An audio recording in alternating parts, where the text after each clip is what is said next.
അങ്ങനെ തന്നെ പറയാം.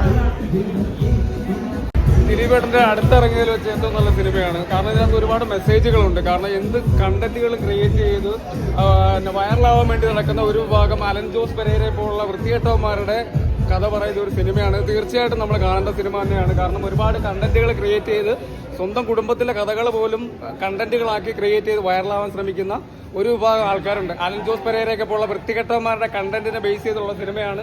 ഈ സിനിമ ഓടണം, ഈ സിനിമ സമൂഹത്തിന് ഒരു മാതൃകയായി മാറട്ടെ എന്ന് തന്നെയാണ് ഞാൻ പറയുന്നത്. അടിപൊളി സിനിമയാണ്. എന്തായാലും ദിലീപേട്ടന്റെ ഏറ്റവും ഈ അടുത്തിറങ്ങിയാൽ ഏറ്റവും മികച്ച സിനിമയായിട്ട് ഇത് മാറാൻ സാധ്യതയുണ്ട്. എന്തായാലും ഫാമിലിയായിട്ട് നമുക്ക് ധൈര്യമായിട്ട് തിയേറ്ററിൽ വന്ന് കാണാം. നല്ല സിനിമയാണ്.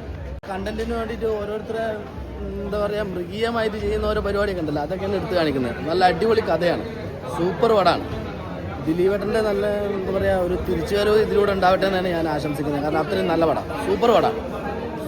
സൂപ്പർ എന്ന് പറഞ്ഞാൽ ഒരു ഇൻ്റർവെല്ലിൽ ഒരു ഒഴുക്കൂടെ പോകുന്നുള്ളൂ പടം. പക്ഷേ ഇൻ്റർവെല്ലിൽ കഴിഞ്ഞ ഒരു രക്ഷയില്ല, നല്ല പടം.